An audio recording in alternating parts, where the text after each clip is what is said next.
Welcome to the Entrepreneurial Series, where we will cover all things business, branding, money, and law of attraction with your host, Christina Dukes. She is a Chicago-based business, branding, and law of attraction coach. She works with coaches, speakers, authors, and entrepreneurs, helping them create powerful high-end brands that get them noticed, booked, and paid. Join her in a lineup of guest experts as they give you the tips and tools you need to reach your goals in 2021. Ladies and gentlemen, please welcome your host, Christina Dukes. Hey guys, it's Christina Dukes. Welcome to episode 4 of the Entrepreneurial Series. So glad to have you guys here. The Entrepreneurial Series was just created to really create this platform for entrepreneurs to get inspiration, the information that they needed to really help them move forward in their businesses and in their brands.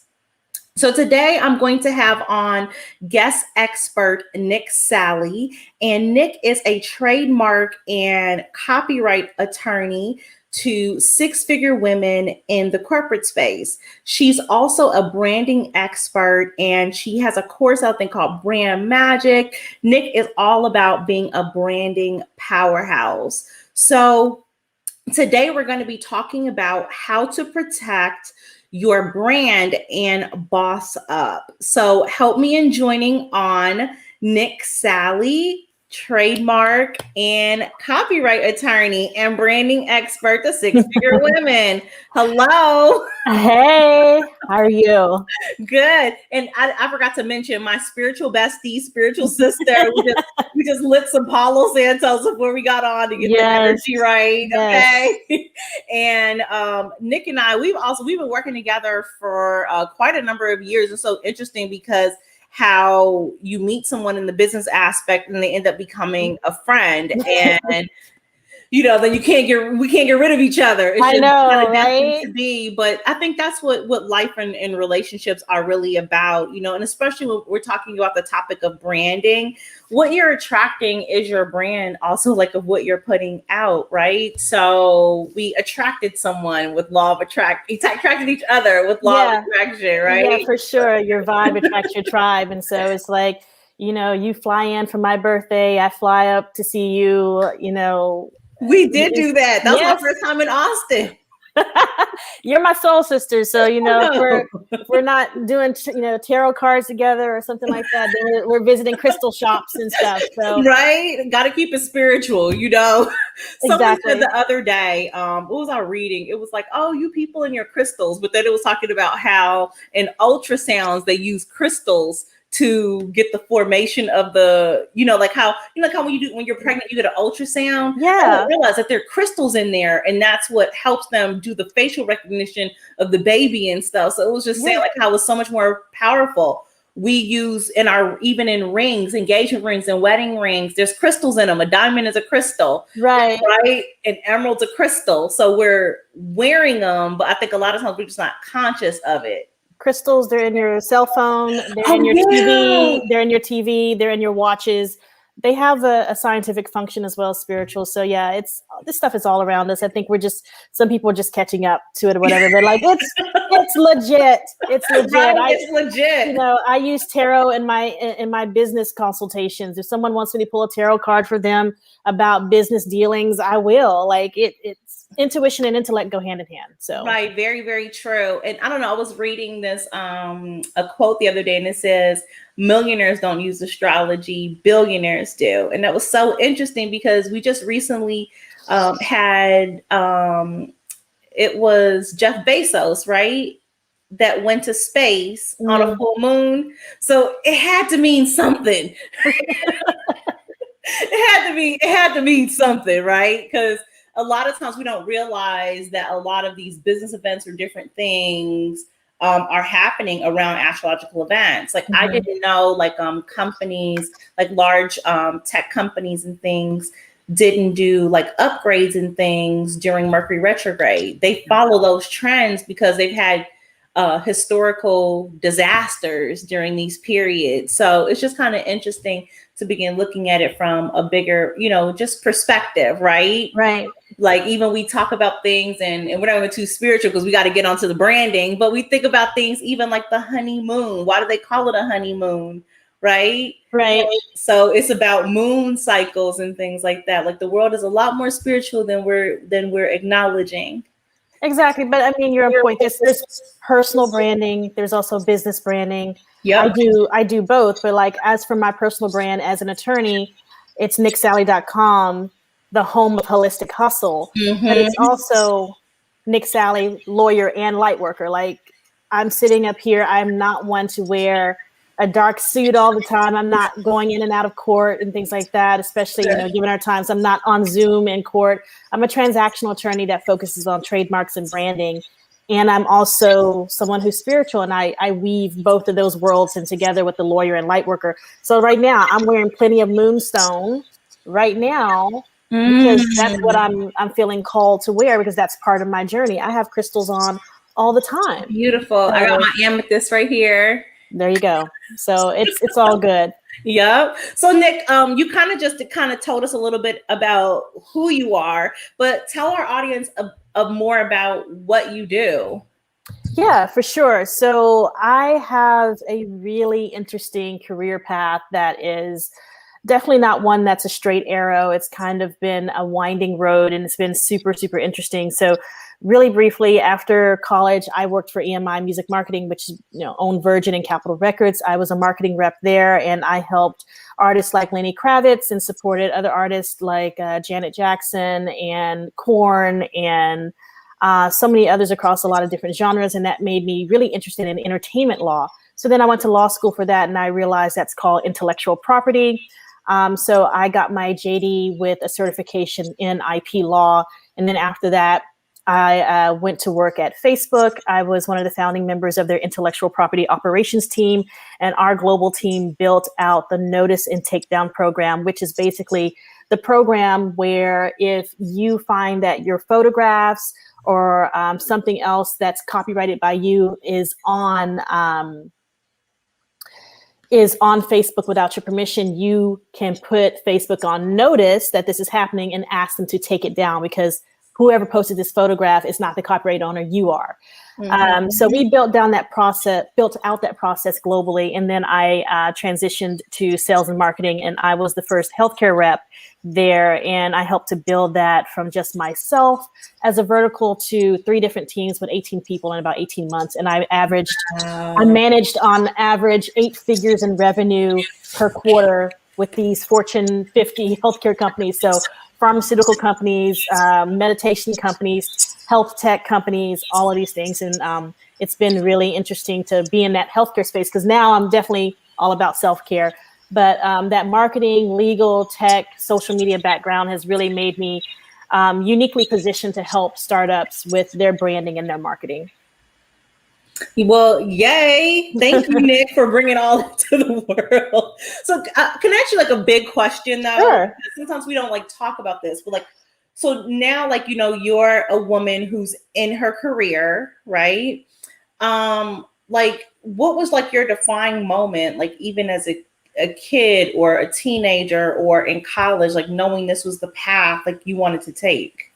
Yes, it's interesting. Music has always been a mainstay in my life. Music has been one of the constants as far as any different type of art that I really love. So I was always really moved by music, whether it was in church or it was watching MTV growing up. I used to think I would be an MTV VJ at some point. And then it was also art. I'm an artist. I'm a visual artist. So I draw and I paint, as well as being a vocalist, as a musician. So art was just always a constant. And then once I kind of figured out, okay, I'm a creative, I started to wonder, well, how do creatives protect what they're creating? And then I think that just led me right into law. And that's where I am. It's like, I want to make sure I'm helping my clients protect what they're creating, because oftentimes your IP is your biggest and most lucrative asset. Absolutely. And so can you tell us a little bit about like what inspired you to start a business and become an entrepreneur? Yeah. So my mom is probably 40 years in now being a seamstress, and she does interior decorating and design.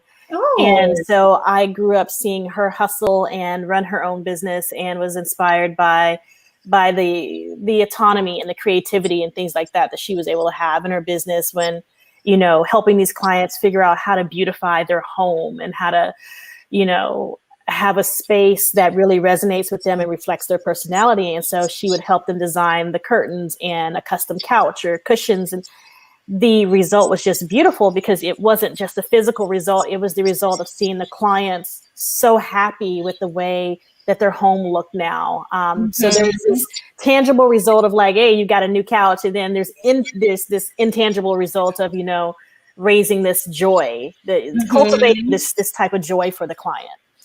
What was so interesting, because like my dad was an entrepreneur too, and like a lot of my clients, they're obviously entrepreneurs. That's why we work together. Yeah. But just seeing how many of their kids are interested in starting businesses or doing different things, and having a support system too, because when you're coming out of mainstream world where it's like we're 9-to-5ers, it can be very difficult to really pick up on the entrepreneurial, skill set, because it does take a lot of skill to be entrepreneur, because you have to know how to get back up when you fall or when things don't work out as planned, or learn how to hit your own sales goals. So I just want to tell you, thank you for being an entrepreneur, because it takes a lot of guts, and for people just to do that. And it's so inspiring to see like your mom was that, and that was an inspiration for you. And I hope that you would be that same inspiration for your daughter. And I'm sure she sees you busy working, she's thinking, what can I do to mimic mom? And these different things. So I can't wait to see what business comes out of it for her. Okay, so let's get into our dying questions, because we did our intro last time and we talked a bit about copywriting and trademark. We were going to get into the trademark tea today. Okay, so the very basics. What is the difference between a copyright and a trademark? So that's a great question. It's something I've talked about in the past, but I know I will continue to talk about because we hear people in the media mix them up quite often. And sometimes it's celebrities that mix it up. Sometimes it's just people in the news or whatever. But in short, a copyright, when we think of a copyright, it's basically going to be any original work of authorship that's fixed in a tangible medium. That is coming directly from the statute for the U.S. copyright law. What that means is any form of original artwork, meaning you actually made it, you didn't steal it or copy it from someone else, it's original to you, that's fixed in a tangible medium, that is basically recorded, permanent, something we can go back and look at, and it's something that is covered by copyright law. So for example, there's stuff that's covered and stuff that's not covered. So artwork, I can go right now and get a picture frame or something off my desk, and I can still see the artwork that's in that picture frame. Right. So that's copyright protected. It's original work of authorship fixed in a tangible medium. If I write a poem, it's fixed on the piece of paper. I wrote it by hand, or if I typed it on my computer, it's saved to the computer. Maybe it's on the back end, it's code or something like that. But that's original work of authorship fixed in a tangible medium. So it's paintings, poems, choreography, architecture. It is going to be books, it's movies. All of those things are protected by copyright. What's not protected is fashion. So that's been a big one for decades, where a lot of people want to have their clothing and accessories protected by copyright law, because they're like, oh, this is artwork. But no, the copyright statute does not cover fashion at this point. And that is why you see a lot of designers putting their trademark on their clothing, because that is the way that they can protect it, because they're not going to get the protection on the copyright. So Fendi's going to continue to put the F's all over their clothing, or their bags. Louis Vuitton is going to continue to put the LV all over their stuff. Chanel is going to have the interlocking backward C's. as part of their iconography and their trademark and branding, because they understand that they're not going to get protection under copyright. Okay, so basically what you're saying, what it sounds like you're saying is you can't copyright or trademark a barrel bag, but if you put your logos on the front of it, it creates your identity. Right. So fashion is not going to be protected under copyright law, but it can be protected somewhat under trademark law. Now, there's another area of intellectual property called patents, and there might be a way for you to get a design patent for something that's really creative, but that's beyond the scope of this discussion. But to answer your question more fully, copyright is only going to cover certain things. Fashion is one of them that it won't cover. The other thing it does not cover is short phrases and names. So, for example, happy birthday. No one's ever going to get copyright protection over that short phrase because we say it all the time. It would be against public policy if someone could basically use copyright law to take over and own something as simple as happy birthday. And then every time a greeting card company wanted to write happy birthday in their greeting cards, they have to pay this person royalties. I don't think so. Wow. So short names and phrases don't get copyright protection because it would be unfair to do that. The same thing with I love you. How many times do we hear songs on the radio that has the phrase I love you in the lyrics? That would be unfair to let someone monopolize that type of phrase and then have to get paid every time someone wants to use that. So this is the main reason why people get it mixed up. They think, oh, copyright covers songs, so it covers poems and words, so it must cover these words. No, if it's a short phrase, it's not going to cover it, which is why when you hear someone like a Cardi B or someone else say something like that, it's basically this thing of like, no, honey, you can't copyright that phrase. You can't copyright, okay, you know, I cannot do what she does. What's another phrase that she says? No, are you okay? Okay. So that right there, no, are you okay? No, are you okay? Are you okay? That's 4 little words or whatever. And she might, you know, Cardi B or whoever might pop off and say, I'm going to get that copyrighted. No. You're not going to get copyright protection. But if it serves as a legitimate trademark where as soon as you say it, people know it points back to you as an entertainer. If it's serving as a source identifier, then yeah, you could possibly get a trademark registration for that. So here's what trademark covers. Copyright covers original works of authorship fixed in a tangible medium, poems, songs, movies, books, architecture, etc. Okay. Trademarks, those are any name, phrase, word, piece of artwork that identifies a source for the goods and services. So when we see the golden arches, we automatically know that's who?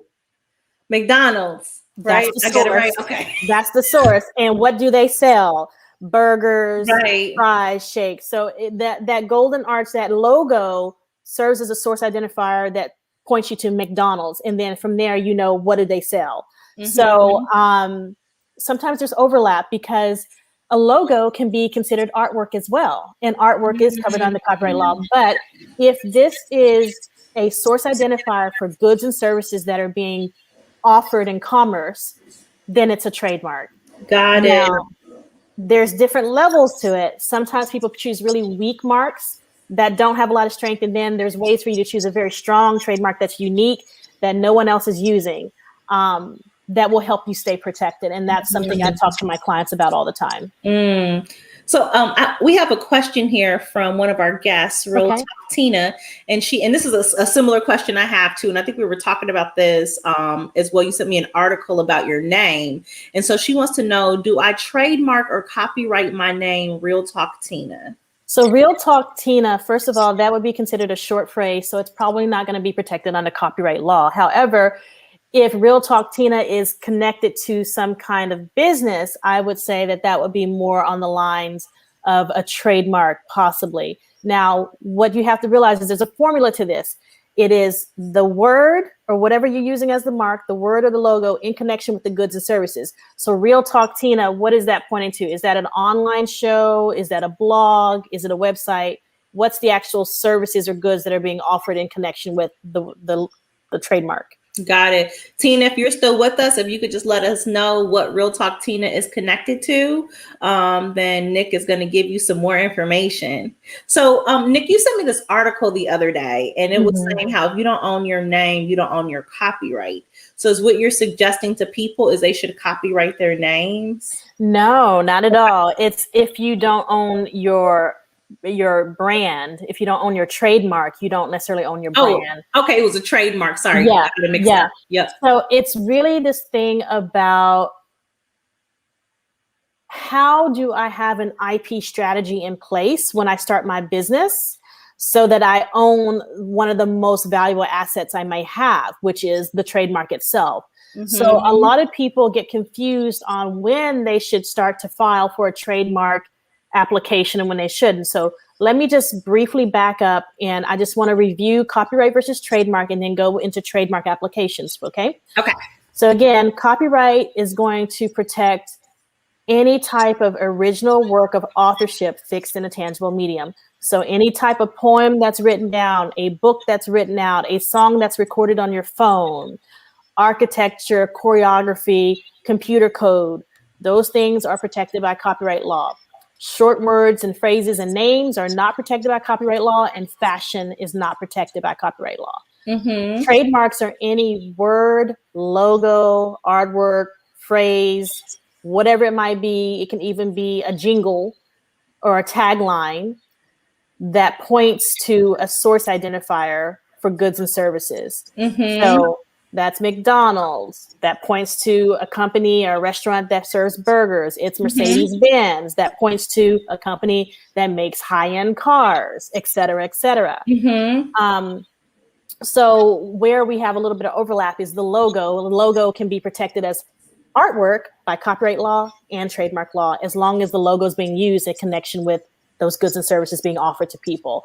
Got it. Now, having said that, the big thing to remember is songs, like song titles and short phrases and your name, those are not going to be eligible for copyright protection. It's just not. You probably want to look at a trademark for that. So a lot of people are like, I just started my business. I'm a year in. Should I actually worry about my trademark or not? So the answer is you want to be strategic about your trademark and your brand from day one. However, you don't necessarily need to file a federal trademark application. So here's the difference. Whenever you are doing your business and you're offering things to people, they're buying it from your website or whatever. Let's say you sell Oracle cards through your website. You have a metaphysical shop or something like that. And let's say the metaphysical shop is called Amethyst Moon. So Amethyst Moon is your trademark, and you offer goods in the form of Oracle cards. So you might sell those Oracle cards to people in Oklahoma, Texas, New York. Well, because those people are the ones who have seen your website, they've seen your trademark, and they're in connection with your goods and services, you're building up trademark rights in those 3 states. The United States is about who is using the trademark first, who is getting well known, who is consistently using it. So once you feel like you have enough people who really love your brand and maybe there's a threat of copycats, that's when you may want to file a federal trademark application, which means if this application turns into a registration, I will now have trademark rights in all 50 states of the United States. So it's strategic. When you first start out and you're just a year in, if you only have 100 customers or your revenue's not quite there yet, or you're not as well known and your trademark's not well known, you probably don't need to spend the money on an application right away. But let's say 3 years down the line, you've grown and you've got a customer base of thousands of people. Your revenue is, consistently 6 figures each year or whatever, and your social media is blowing up and you're becoming well known. Well, now you're getting attention. Your trademark strength is probably going up and up and up because more people know about your trademark and your business and are buying your goods and services. This will probably be a good time to invest in that trademark application and see if you can get rights in all 50 states because your brand is growing. Mm-hmm. So your footprint is growing. Why not go ahead and expand the footprint of your trademark and your brand at the same time? Got it. Does that make sense? Yeah. So, okay. Cause, so we'll get Real Talk Tina just replied too, but a question I get, or I meet a lot of entrepreneurs. And so the initial question that usually comes up for them is, hey, I have this name, just like Real Talk Tina, right? And it represents her YouTube her page, blogs, and Instagram, right? So let's say, for example, 5 years later, she's doing her brand, things are going pretty okay. Then all of a sudden, someone else comes out with Real Talk Tina being trademarked, a whole separate person, right? And so I think what a lot of entrepreneurs want to know to protect themselves, right? Not, and now, because we don't know how big or small something is going to grow, should they trademark it now? Because I think what some people's worst fear is 5, 6, 7 years down the road, when their business finally starts to take off, all of a sudden here comes out someone with the same exact business name, same, doing something very similar, and they lost it.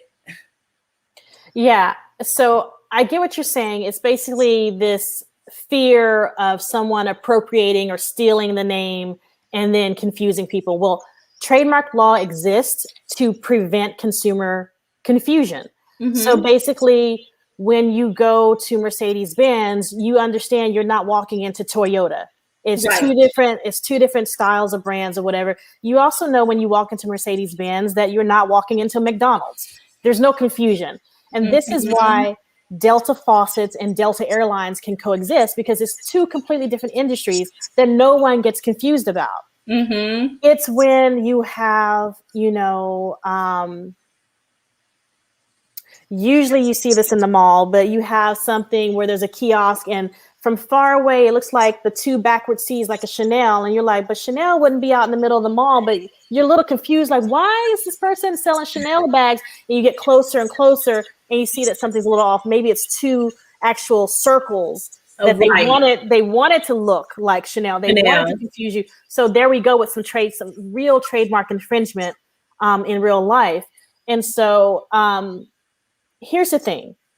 There's something called the spectrum of distinctiveness in trademark law. All that means is there's words and phrases that are generic and don't serve as trademarks at all. And then there's words and phrases that have a lot of strength because they're very unique. Uh-huh. And if someone is copying that after you do it, it's pretty clear that they're copying you and trying to basically ride your coattails and get the money that otherwise would have gone to you. They're trying to pull your customers away from you and get them to buy from them.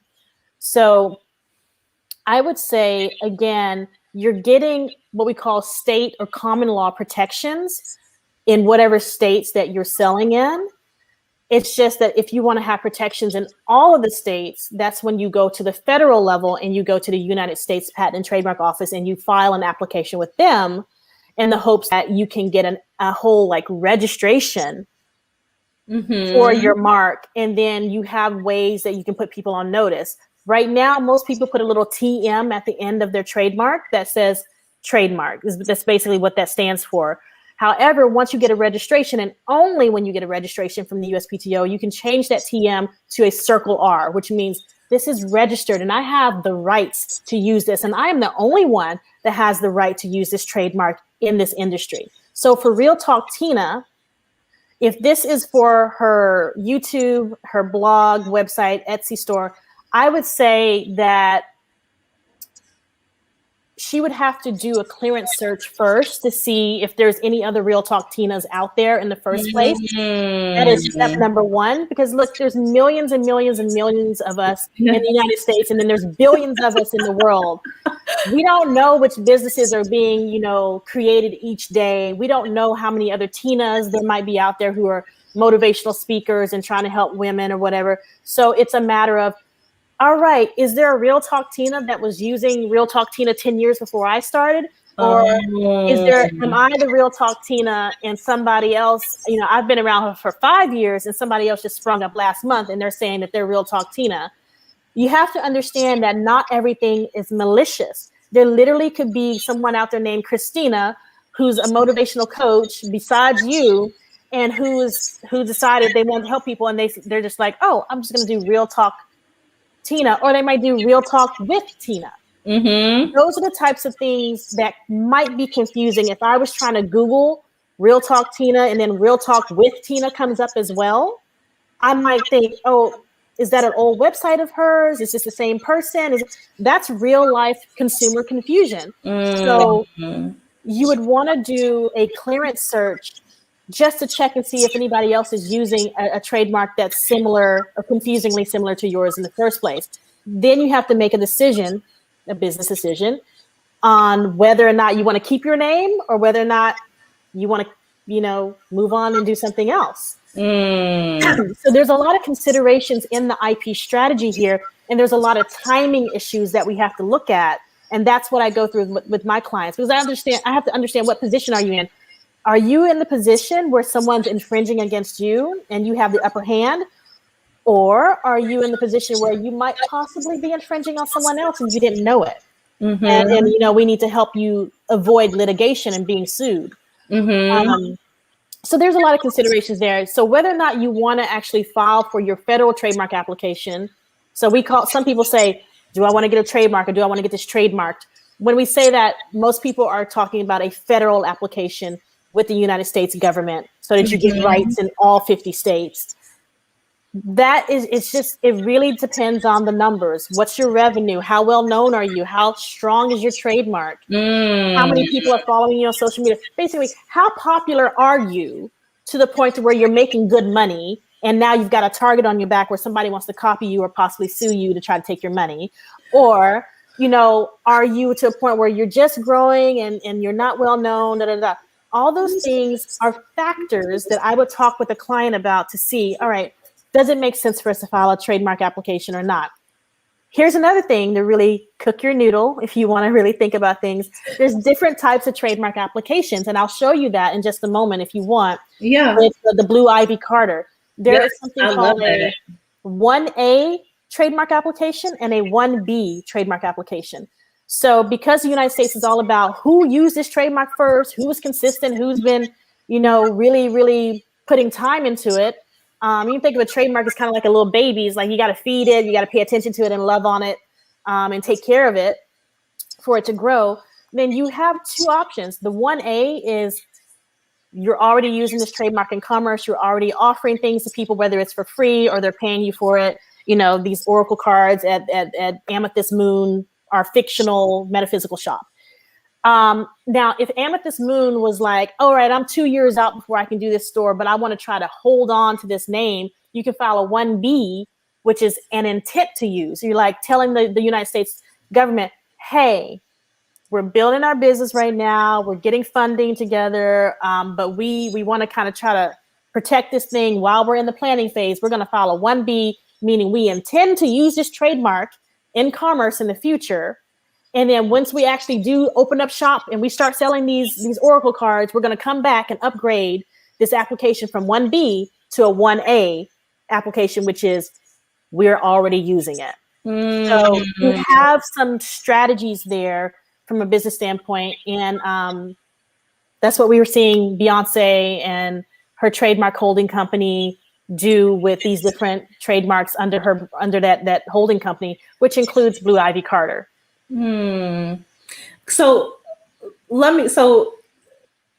So she did because I want you to show us like how the background of that works.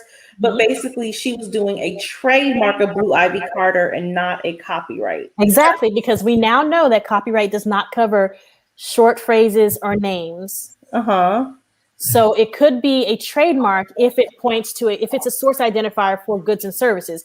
So for Real Talk Tina, off the bat, the two things that I would think are her goods and services would be a category of entertainment, that's class 40 at the USPTO. And then possibly, I think she said something else at the very end, the Etsy shop. Whatever's in that Etsy shop, it could be whatever that is. Maybe it's coffee mugs or tea mugs or something. That's a completely different class that she could file an application for with the USPTO. So with Beyonce, for Beyonce just herself, she's more than likely got trademark registrations under class 40, which is entertainment, which is what a lot of musicians do, comedians, artists of all types. They just go for the entertainment category. But for Blue Ivy Carter, what we're going to see is that there's all kinds of things in the USPTO. And this is how we get our trademark tea, because you can be real nosy and get in there and search. You can search through Oprah's trademarks. You can search through let's check it Beyonce's out. applications and things like that. Yeah, I remember there was a whole debacle between her and an event planner that was already using Blue Ivy. Interesting. Yeah, there was a whole situation where. Let me share my screen with you. Yeah. And then while you're doing that, what's the average cost of a trademark? Yeah, so it depends. But for the actual government classes, it's up to $400 per class. So if Real Talk Tina wanted to do an application for entertainment and for those coffee mugs, that would be $800 for the application. And that's for snail mail, though. If you want to do a more expedited application, it's going to be like lower than that, like $325 or something like that. Oh, okay. And then for the attorney's fees and things like that, this is a year-long process. So to have an attorney walk through that for you, it would probably be between $2,500 and $3,500 for one application, for one class, simply because, again, you could get questions back from the USPTO asking you to clarify something. It's called an office action. You'll want an attorney to actually file that for you. You definitely want an attorney to do a clearance search for you before you even file an application. And then you want, if somebody pops up with a cease and desist letter and trying to say that they have superior rights, you definitely want an attorney on hand to handle that for you. So literally that's like between $200 and $300 per month for a year-long process, which is a great amount, to have somebody on call to help you with this process. Got it. And so what we're looking at here is the USPTO site. That's right. United States Patent and Trademark Office. We are in the trademark section and we are in Tess. My girl Tess, she's the trademark electronic search system. We just want to go right here, basic word mark search. So let me rephrase this. Let me refresh it and see if it's going to let me in. Okay. So don't worry about all the ins and outs. This is what attorneys, geeks like me, nerds like me, like to get on here and search and do the Boolean search terms. So we're going to keep it real simple and just put in Blue Ivy like this. And then we're going to search and see what comes up. So can you see these 17 records? Yep. They're blurry, but I can see them listed. Okay. So some of these are live and some of these are dead. Live just means the application is still on file and that the attorneys at the USPTO are still looking at it. Dead means that the application is no longer active. It's either been abandoned or the USPTO denied the applicant and said, no, we're not going to register this. So you will see there's a couple of dead marks here for Blue Ivy Carter and Blue Ivy Carter Glory, which is interesting. Yeah, what's the difference between the live one and the dead one? So live is an application that's still active and or a registration, but dead means it's an application that got abandoned or rejected. And the USPTO said, we're not going to let this go through. So let's look at this first one, Blue Ivy Carter. So do you see all these little paragraphs here?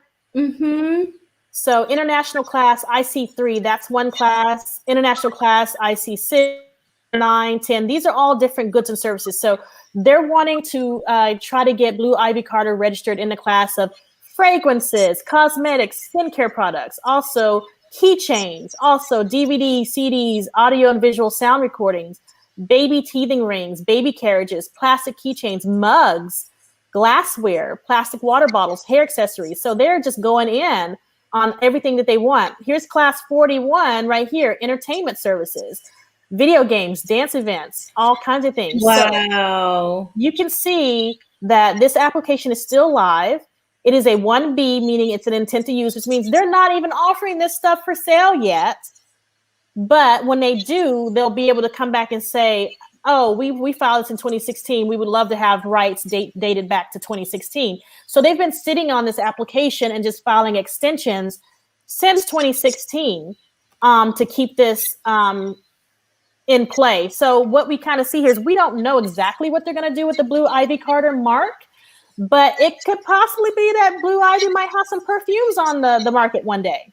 I'm trying to look up to see when she was born. She was born in 2012. So Mm-hmm. So there you go. At 4 years old, they were already thinking through. This is how wealth begets wealth. This is how you continue to grow wealth when you're thinking of intellectual property in these terms. So books in the field of music, motion pictures, musical performers, bags, namely tote bags. So maybe she's going to have her own handbag line at some point. Do you see that we're using trademarks to protect those bags and not copyright here? Mm-hmm. So I think that that's really, really interesting that that's what they're doing there. Additionally, what we have is some of those dead applications that was dismissed or invalidated. So this particular one, it was filed, it says publication date was 2013. So this one was maybe around the time, a publication date was November 27, 2012. So she was born in 2012. Maybe they put this in not that long after she was born. Yeah, she was born in January. Okay, so the end of the year. She was born in January 2012. Mm-hmm. They possibly filed this not that far after she was actually born. If we go here to prosecution history, meaning what happened with this application, we can go back through and see. We can spill the tea by going back through the records here because it's all public record. So January 30th, 2012 is when they entered the application. So the same month that she was born, they were already on it. Wow. Same month that she was born, they put this in. So you can get into the USPTO and look up records and find out a lot about trademarks and figure out with yourself, what other people have done, what things have gone through and been registered, what things have been denied. It's a whole lot of things that you can do there. So hopefully that gives you some light into what attorneys do for their clients and what I would love to do for anyone who needs help.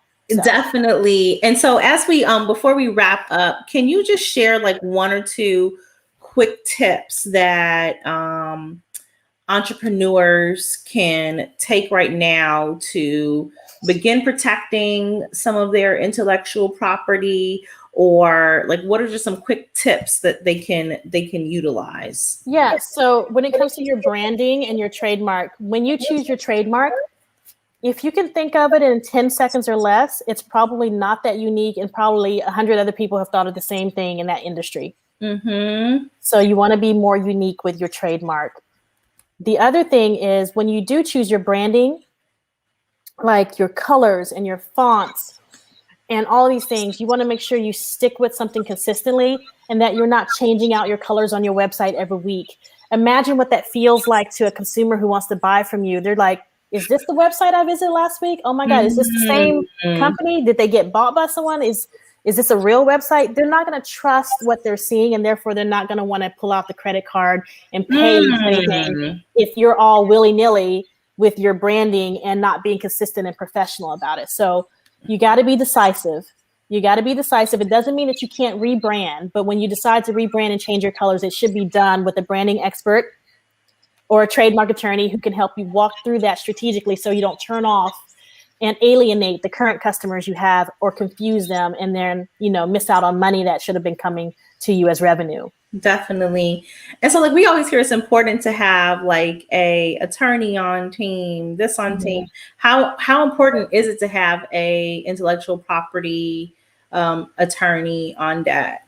I think it's pretty important to have someone on your team probably within the first year or two, just because I've just heard these really, sad stories about someone who has put a lot of money into their branding. They've got their business cards, they've got their website built and all this kind of stuff, but they never did a clearance search, or it never occurred to them to do a search beyond just searching on Google.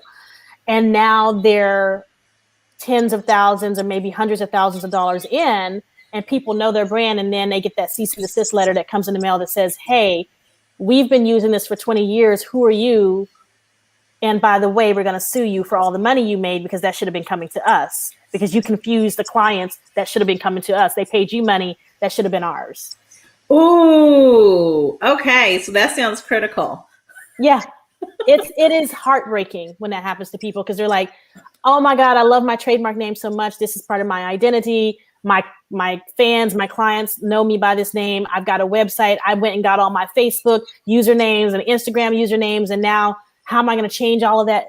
it's a headache, and you could have just done the clearance search and had an attorney from the beginning to help you avoid those types of things and losing that money.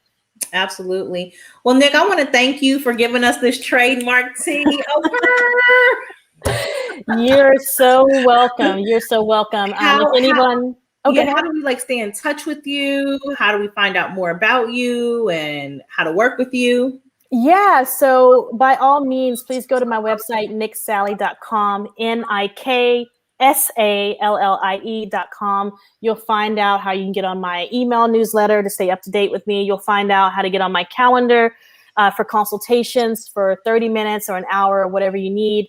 The direct link to my calendar is niksallie.as.me. So that stands for Acuity Scheduling. So Nik Sallie, NIKSALLIE.as.me, and that will take you straight to my calendar. If anything, if you want to get all my links, just go to my Instagram at Nik Sallie, and there's a link in my bio. It goes to my link tree, and every single thing is right there for you. So you can connect with me that way too. Awesome. Well, Nik, thank you so much. If there's anything else quickly you want to share with everyone, but I feel like I got a good grasp on copywriting versus trademarking and understanding that at some point Christina Dukes needs to trademark that name. Yes, honey. Let's work on that application. But I would say, if you all found this helpful, if you like the conversational way that I break things down, and just, I'm just talking to you like I'm your bestie from college who just happened to go to law school and get a law degree with a certification in IP. Then, pretty soon I'm going to be working on group coaching where I will have the doors open for people to join group coaching where you can get access to me, access directly to an attorney to help you through your branding process, to help you with your business formations and things like that. And also you get a hot seat opportunity where one-on-one, you get to ask me direct questions and I can answer those for you while everyone else is getting the benefit of hearing my answer as well. So it will be a lovely community of like-minded entrepreneurs who really want that kind of personalized touch of having a coach or an attorney on their team, but without having to break the bank. So look out for that. When I get the right number of signups and I understand that the demand is there, I will be launching that in the near future. So look out for that. Keep us posted, okay? For sure. She needs to be protected and bossed up. For sure. Well, Nik, thank you so much. I greatly appreciate you blessing us on the Entrepreneurial Series for episode 4.